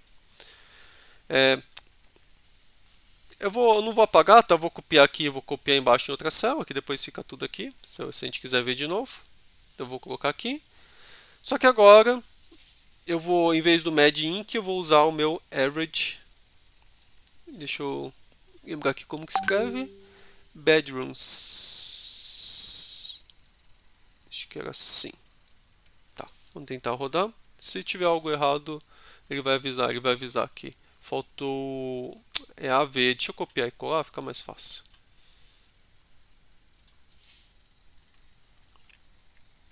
Pronto. Assim eu sei que eu não vou errar. Tá. Então agora o que a gente consegue ver? Bom, o coeficiente aqui deu um pouquinho maior, tá? Deu de 2 aqui, ok? Mas o meu average bedrooms, ele deu aqui o coeficiente negativo. Tá? E assim, uma coisa que chama muita atenção aqui é que se vocês olharem, a probabilidade dele ser significativo é super alta também, né? Isso acontece por quê? Ele acontece porque a quantidade de exemplos que eu tenho ela é muito grande. Tá? Então, quando o que essa probabilidade vai me dar é o quanto de certeza que eu tenho com esse coeficiente diferente de zero, mesmo que ele seja relativamente pequeno. Então, é isso que ele vai me fornecer. Tá? Então, nesse caso aqui, ele está dizendo, ó, ele tem alguma influência, ela é bem pequena, mas ela tem. Tá? Então, só para você ter uma ideia, assim, se tiver 1/4, o valor do preço aqui vai cair em 0,1. Tá? Se tiver 3/4, vai cair em 0,3. Tá? Então ele vai ter um impacto pequeno, mas ele não é desprezível e você tem aqui uma faixa de valores possíveis para ele. Okay? Acho que uma coisa que a gente pode fazer, tá, que inclusive aqui em cima acabei esquecendo de fazer, é só a gente tentar plotar aqui os meus gráficos de dispersão, porque isso daí nos ajuda aí a ver o que está acontecendo, tá? Porque às vezes só olhar esse resultado a gente tem que tomar um pouquinho de cuidado. Então o que eu vou fazer aqui, eu vou adicionar aqui um plot, tá? Então eu vou colocar plt.plot, onde eu vou plotar aqui o meu x, o meu y houses, tá? E eu vou colocar aqui esse pontinho aqui só para ele não ficar ligando os pontos aí por linha, tá? Com uma linha. Então eu vou pegar aqui, ele vai gerar aqui o meu gráfico. daquele gráfico lá que a gente já tinha visto, né? Então ele vai pegar aqui e a gente vê que tem uma relação, a gente tinha visto isso na primeira aula, ok? Bom, mas como que fica nosso modelo aqui? Acho que isso é uma coisa importante, né? Então, o nosso modelo, eu vou fazer o seguinte, eu sei qual que é o beta 0 e meu beta 1, né? Porque está aqui com os meus parâmetros. Tá? Se eu quiser acessar esses valores, eu posso usar o params 0 e params 1. Então, eu vou fazer o seguinte, ó. Se eu quiser traçar uma linha com meus valores, peraí, eu vou pegar aqui o meu param 0, que é o meu valor aí, da minha constante, mais x vezes param 1. Porque esse meu params 1 aqui é meu beta 1, né? Então estou multiplicando o meu beta 1 pelo meu x, ok? Agora, essa minha constante aqui, eu preciso multiplicar por um vetor de números 1s, né? Porque meu beta é 0, então eu vou precisar multiplicar por um vetor de 1s para eu poder, então, gerar aqui o meu gráfico. E essa parte aqui, né, tem a mesma dimensão que esse lado daqui, tá? Então eles precisam ter a mesma dimensão, senão vai dar erro aí na hora de eu executar, tá? Então eu vou usar o comando np.ans, que ele vai gerar um vetor aí contendo apenas números 1s, né? E para saber o tamanho dele, para ele ficar do mesmo tamanho que o x, eu vou usar aqui o meu comprimento de x. Tá? E eu vou guardar isso num vetor chamado line. Isso aqui vai ser a minha linha. Tá? E agora com isso, eu posso imprimir aqui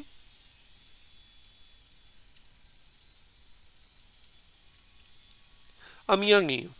Tá? Então agora, opa, tá aqui. Fechar aqui. Agora, vamos ver o que vai acontecer. Ele deu um erro aqui.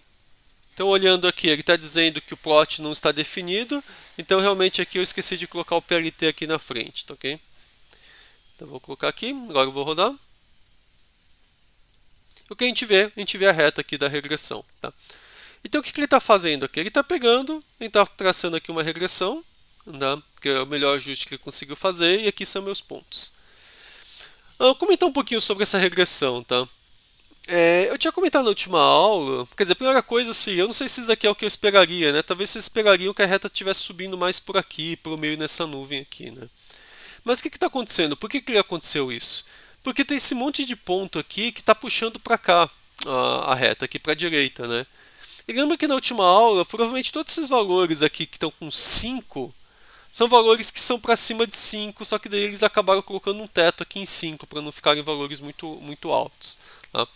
Então assim, a gente pode usar essa regressão, só tem que levar isso em conta, né? Que ele está pegando aqui, ele está usando esse monte de valores que está aqui para esse lado aqui para poder ajustar. Tá? Se eu quisesse fazer um bom ajuste, eu teria que esses pontos teriam que estar espalhados na posição correta aqui para cima, né? Mas não está. Então é o melhor que a gente consegue fazer. Uma outra possibilidade, se a gente quisesse, seria falar, eu vou excluir todo mundo que está como 5, porque são os valores com renda maior, e vou trabalhar só com renda mais baixa. Daí talvez ele ficaria aqui com uma curva melhor aqui embaixo, só que daí você teria que levar em conta que esses dados só valem para bairros com uma renda média menor do que 5. Okay? Então a gente sempre tem que levar isso aqui em conta. Tá? Vamos fazer a mesma coisa aqui embaixo para a gente entender aqui. Só uma coisa, aqui em cima eu tinha dado um exemplo, né, de renda média de 100, tá? Mas na verdade a renda média aqui, se eu for olhar aqui para cima, no caso da renda média, tá, o valor médio aqui é 3,5, tá? Então aqui quando eu dei o exemplo aqui eu deveria ter pensado, bom, se eu multiplicar 3,5 por 4, ele vai por 0,4, né, ele vai dar quanto? Vai dar 1,4 mais ou menos, né?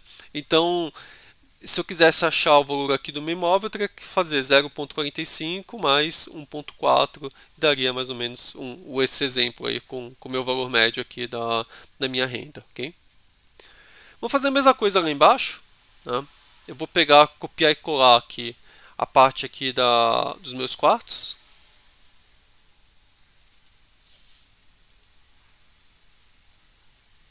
Tá? Quando eu rodar aqui, ele já vai imprimir a parte dos quartos, porque o meu X aqui eu defini como o meu average bedrooms, né? Então o que a gente vai ver é que o ajuste está aqui. Tá?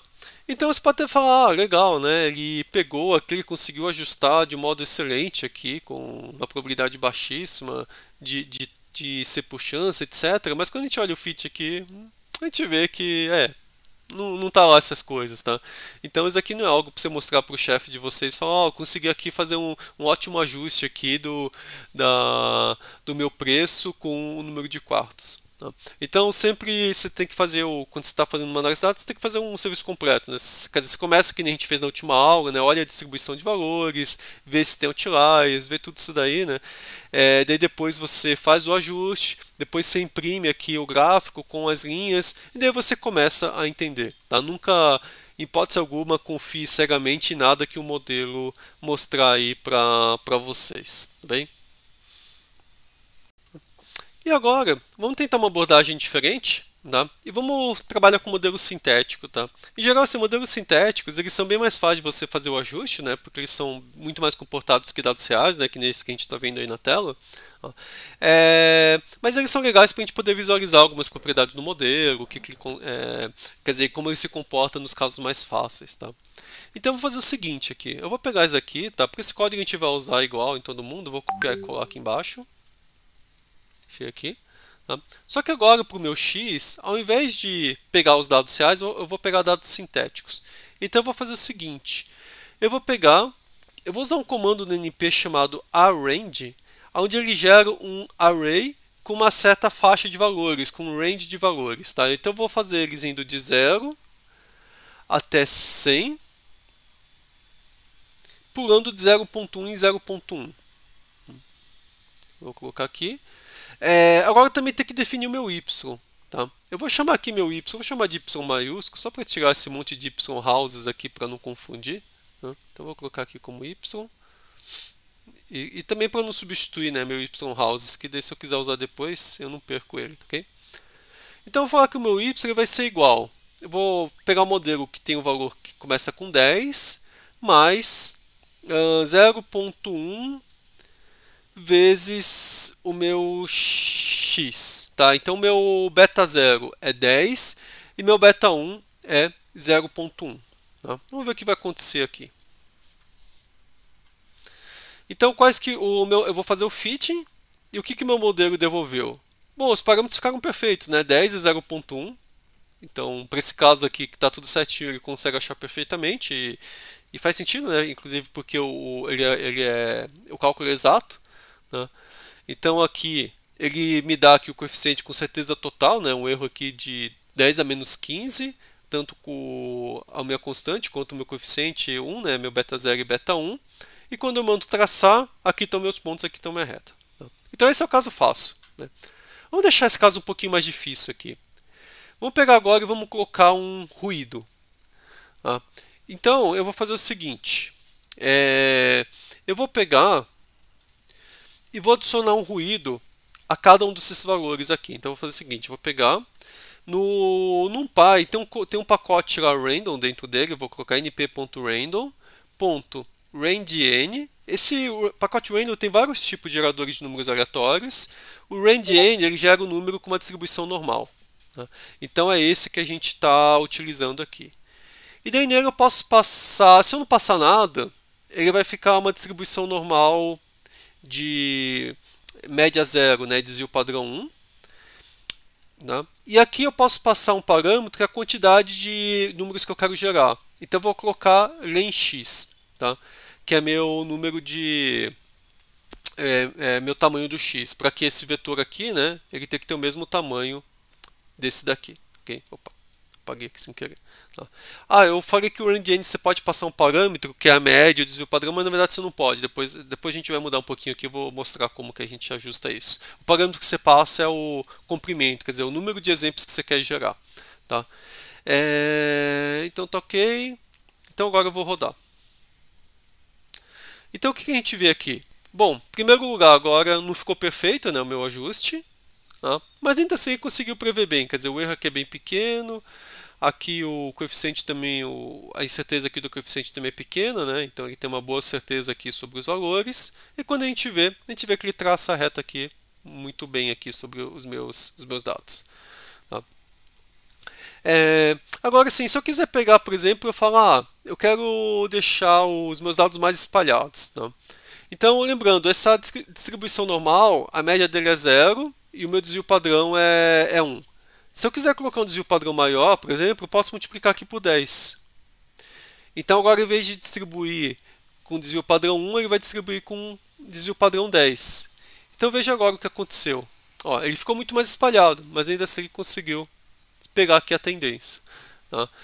E aqui ele conseguiu pegar a tendência bem, quer dizer, o erro agora ficou um pouquinho maior, né? Mas ainda assim é um erro pequeno, né? Mesma coisa aqui embaixo. Okay? Que mais que a gente pode brincar aqui? Aqui eu estou gerando 1000 pontos, né? Porque eu estou indo entre 0 a 100, pulando de 0.1 em 0.1. Tá? Vou gerar menos pontos aqui, vou mandar ele pular de 1 em 1. Vamos ver aqui o que vai acontecer. Veja que ele conseguiu ainda traçar aqui, né, a minha reta, acompanhando. Só que veja que o erro agora aumentou bastante. Tá? Então meu T agora ele é 3.6, não é mais aquele valor grande que estava dando. E aqui também no coeficiente ele tem uma incerteza maior. Se eu mudar aqui, por exemplo, para pular de 10 em 10, que daí vai ter muito poucos pontos, olha o que vai acontecer. Ele tem poucos pontos aqui. E vejam que agora o meu modelo ele está fazendo ajuste, mas ele já não consegue ter tanta certeza desse meu ajuste. Porque, inclusive aqui o coeficiente é 13, mas o erro aqui é 8 que ele está colocando. Então, a probabilidade que ele está colocando desse valor aqui ele ser realmente relevante, esse significativo, é pequena. Quer dizer, tem 15% de chance de eu ter chegado aqui por sorte. E aqui, olha aqui, o coeficiente x1 é 0.15 e o erro de 0.15. Então também não dá para confiar nesse valor. Então se eu tenho poucos pontos e os dados são muito ruidosos, dificilmente eu vou conseguir fazer uma boa estimativa. Se os dados são ruidosos, em geral eu vou precisar de muitos pontos. Porque para esse mesmo exemplo, quando eu tinha 100 pontos, ele já estava conseguindo estimar bem. Né? Quando eu tinha 1000 pontos, ele estimava super bem.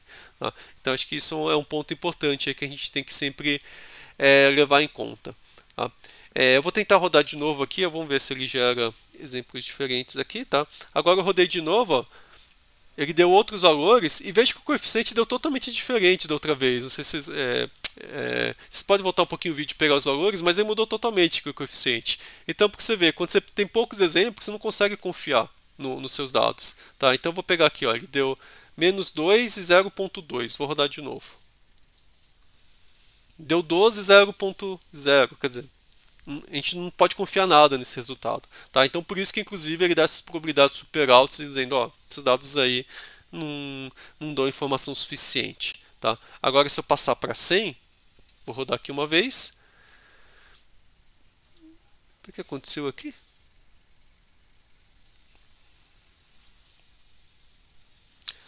Não, desculpa, é que eu pus 100, né? Não é para gerar 100 pontos. 100 pontos você está pulando de 100 em 100, tá? Então eu vou colocar 1, porque agora vai ter 100 pontos. Então ele deu 6.7 e 0.15, né? Vou rodar mais uma vez. Ele mudou, mas não mudou tanto. Tá? Então, tanto que ele está aqui nessa faixa aqui de 4 e 11. Vou rodar de novo. Ele mudou, mas ainda estava naquela faixa que ele tinha dado da outra vez. Então, quer dizer, 100 pontos aqui é no limite que é aceitável, tá? Porque aqui você vê que as probabilidades já está chegando em 5%. Tá? Então, aqui agora se eu mudar para 0.5 e eu tiver 200 pontos, ele já vai melhorar, tá? Minha probabilidade já vai ficar bem mais baixa aqui, Então, deu 7.3 e 0.13. Se eu rodar de novo, 10 e 0.9. Tá? Mas está tudo aqui nessa faixa, aqui, nessas faixas que ele está colocando. Entendeu? Por isso que é importante também ter essa faixa de 95%. Tá? Então, mas assim, nota que cada vez que eu estou rodando, só para quem não está acompanhando tão bem o que está acontecendo, cada vez que eu rodo eu gero pontos diferentes. Então, cada vez que eu gero pontos diferentes, ele dá um resultado diferente, ele dá um modelo diferente. Tá? Por isso que a gente tem que tomar muito cuidado no modelo quando a gente ajusta para os dados, porque ele está ajustado para cada amostra. Né? Então, nesse caso aqui, por exemplo, a amostra bem ruidosa, 200 pontos é o limite, assim, até que está conseguindo prever, mas você vê que varia muito. Né? Então, se eu quiser realmente variar muito pouco, eu ponho 0.1. 0.1 aqui, ele está 10.33. Rodar de novo, 9.7. rodar de novo 9.8. Então o que acontece? Quer dizer, como agora eu tenho muitos pontos, a variabilidade aí, quando eu estou pegando valores aleatórios aqui é muito pequeno, porque eu estou gerando muitos valores, né? Então nesse caso aqui eu consigo prever bem. E agora só para ilustrar mais um exemplo, tá? Vamos pegar e ver o que acontece, por exemplo, se eu tiver uma variável onde o meu y depende do x de modo quadrático, tá? Só para a gente ver o que acontece. Tá? Eu vou pegar aqui x vezes x. Tá? Vamos tentar aqui rodar. Tá? O que acontece agora? Agora vocês veem que os dados variam de modo quadrático. E daí nesse caso aqui, ó, meu modelo linear não consegue prever muito bem. Tá? A única coisa só que tem que tomar cuidado é que aqui também, né? Quando eu olho aqui minhas probabilidades de que esse valor está correto, probabilidade é super baixa. Tá? Mas sempre que tem em mente, ó, o que essa probabilidade está me dando é o seguinte, ó, ele está me dando a probabilidade de que esse meu x1 aqui, ele de algum modo influencia o meu y. E realmente influencia, então ele está certo. Tá? Ele não está errado nisso daí. Tá? Só que essa probabilidade não está me dizendo se esse modelo aqui está indo super bem ou não. Quer dizer, para eu saber se o meu modelo está indo bem ou não, eu tenho que olhar o quê? Eu tenho que olhar a minha acurácia. Tá? Não é aqui que eu vou olhar. Aqui eu vou olhar só se essa relação tem relação com a outra. Essa variável tem relação com a minha predição. Tá? Vou colocar só aqui um ruído um pouquinho maior, só para ficar melhor aqui no gráfico, né? Então, ó, o que eu pego, eu olho aqui que tem uma relação, mas ele é quadrático, mas eu não consigo pegar a curva quadrática. Tá ok? Para poder ver o erro, o que a gente vai fazer, a gente vai usar esses nossos resultados aqui, tá? E vamos imprimir alguns valores a mais aqui, tá? Vou voltar aqui para o modelo linear, só para ficar mais fácil, ok? Então, que eu estava aqui, né? Então, aqui, eu tinha aqui esse meu modelo, ok? Então, estou usando aqui o modelo linear e aqui um ruído pequeno. Agora, os meus resultados, eles estão... Opa, espera que eu... Aqui, tá. Nesse meu results aqui, ele devolve algumas informações também sobre os meus erros. Tá? Então, eu vou colocar aqui. Uma coisa que ele tem aqui é o chamado R squared, que é o meu R quadrado, que a gente acabou de ver aqui na aula, né? Deixa eu só ver se eu escrevi certo. R squared. E outra informação que ele fornece é o meu MSE. O meu erro quadrático médio, que está aqui, que é o meu MSE. Então aqui eu posso pegar e posso mandar rodar. Tá? Então o que a gente vê aqui? Esse meu R squared aqui, ele deu quanto? 0,89, né? E o que ele está indicando é o quê? Bom, eu consegui explicar 90% da variância. Tá? O que faz sentido, né? Porque ele está explicando super bem a variância. Mas não é 1, por quê? Porque tem essa variância aqui ao redor desse valor aqui, que está mais ou menos aqui em 10% do valor, aí, que é mais ou menos um para cima e um para baixo, que ele não consegue explicar.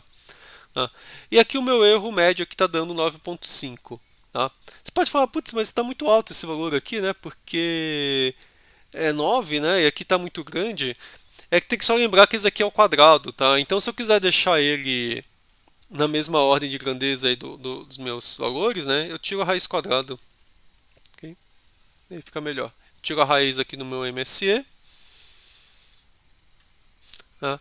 Agora a raiz ficou 3. Tá? Então faz sentido aqui, né? Então na faixa aqui ó, de 1, 2, né? Ele acaba dando um pouquinho a mais, tá? Por quê?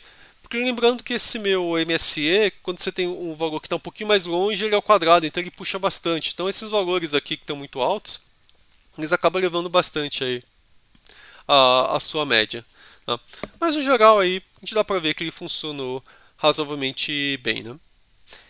Agora se eu mudar aqui, por exemplo, para 10, eu estou aumentando aqui o meu ruído e mandar rodar. O que aconteceu? Ele explicou quase nada da variância, né? Porque ó, vejam que o ajuste aqui foi perfeito, né? A probabilidade aqui é baixíssima, né? Então ele conseguiu ajustar super bem aqui para os dados, né? Assim, o ajuste, quero dizer assim, a estimativa do beta 0 e do beta 1 está excelente, né? Mas ele está explicando só o quê? 9%, 8% da variância. Por quê? Porque os dados estão variando um monte aqui, e ele não consegue explicar. Tá? E aqui ele também está dando erro aí em torno de média de 10, tá? Porque tem uma concentração grande de pontos aqui perto, né? E daí nesse caso aqui eu fiquei com o meu erro quadrático aí em 10, ok? Então, assim, você quer saber se o modelo está bom ou não, você não vai olhar para cá. Tá? Esse aqui ele vai te dizer se ele tem confiança na estimativa dos coeficientes. Aqui ele vai me dizer o quão bom que é a minha estimativa. Tá? Então, esse R ao quadrado é legal, porque ele fica sempre entre 0 e 1. Então você consegue saber, independente dos dados, se ele está conseguindo ir bem ou não. O MSE, né, quando você tira a raiz, a gente chama de RMSE, né, porque a gente está colocando a root no meio, né, a raiz quadrada no meio. Então, de 10, né, se considerar que o valor aqui é de 10, então você vê que ele está errando bastante, né, porque, tudo bem, o valor médio é 10, mas o erro também é 10. Então, o valor que você está pondo aí, a confiança que você tem é super baixa. Tá? Tanto que isso está refletindo aqui no R ao quadrado super baixo. Tá? Eu vou pegar aqui o último exemplo só, vamos colocar aqui ao quadrado. O x ao quadrado aqui, vamos deixar aqui o erro grande. Lembra que no x ao quadrado tinha que colocar 100, né, para poder funcionar melhor. Então vamos ver aqui. Conseguiu fazer o ajuste. Aqui, se for ver, ó, o r ao quadrado até que tá bom, né? Porque ó, tudo bem, fala, ó, a curva aqui é quadrática, né? Mas se for pensar, ele está conseguindo passar bem aqui pelos pontos. Então ele está explicando razoavelmente bem a variância, apesar de ser quadrático. Não.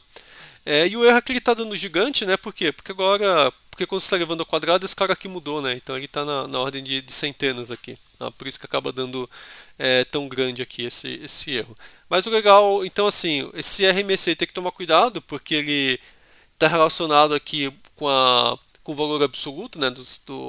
Da minha variável y, então aqui era da ordem de centenas, então você está errando aqui 300, é porque está na ordem de centenas.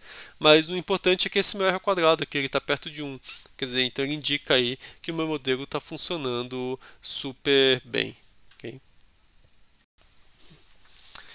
E só um comentário aqui também, o r ao quadrado, ele aparece aqui também. Tá? Então vocês podem pegar e simplesmente olhar aqui, se vocês quiserem só pegar o r ao quadrado, ok? Mas vamos pegar agora e vamos olhar para os erros aqui dos exemplos que a gente viu aqui das casas, tá? Só para a gente ver o que acontece. Quer dizer, aqui a gente espera que o r ao quadrado vai ser muito ruim, tá? Então vamos pegar, vamos rodar aqui. Na verdade já dá para ver que ele é bem ruim, né? 0.002. Então, vamos pegar e rodar aqui. Quer dizer, 0.02 significa o que? 0,2 significa o quê? Ele está explicando 0.2% da variável, quer dizer, não está explicando nada. Tá? Então não dá para confiar em nada nesse modelo aqui. O erro até que não está tão grande, né? 1.15, porque possivelmente tem muitos dados que estão aqui no meio também. Mas quando você pega a variabilidade, não está conseguindo pegar quase nada. Então, R ao quadrado é sempre uma métrica muito boa para você poder ver a qualidade do modelo. Tá? Se eu pegar agora nesse aqui de cima, né? Que era que a gente tentava olhar para a renda média, vê que agora o R ao quadrado está bem melhor, né? 0.47, tá? Que também estava aqui o R ao quadrado. Tá? Assim, o que significa o R ao quadrado 0.47, vai 0.5, por exemplo? Significa que se você pegar, por exemplo, a variabilidade do seu preço da casa, tá? Então a gente pega qual que é a variabilidade típica. Vamos supor que a variabilidade típica no preço seja 10. Tá? Então dessa variância aí de 10, 5 desses 10 aí seu modelo consegue explicar mais ou menos, é um pouco disso daí que ele quer dizer. Tá? Então esse tipo de, quando você tem algo R quadrado 0.5, você pode dizer que assim, ele te dá informação sobre a variável de resposta, mas não é uma informação super precisa, você pode confiar e falar, não, o valor vai ser esse. Tá? Por quê? Se pegar toda a variabilidade, ele explica só 50%, quer dizer, tem os outros 50% que ele não explica. Tá? Então você pode usar, mas usar com cuidado. Tudo bem? Mas assim, um 0.5 é o modelo que é útil, quer dizer, não é que ele não serve para nada, só precisa usar com cuidado. Então, acho que agora eu termino aqui a parte prática. Então a gente inicialmente a gente viu na teoria, né, o que é o modelo de regressão linear, a gente viu aí como a gente vê se os betas eles são confiáveis ou não, os valores, a gente viu algumas medidas de erro e depois a gente usou todas essas mesmas medidas aqui a gente viu como usa eros usando o Stats Model. Tá? Então para a aula de hoje é isso que eu queria mostrar. O que a gente vai ver em seguida vai ser como fazer modelos usando múltiplos regressores, múltiplas variáveis. Então a gente se vê aí no próximo vídeo.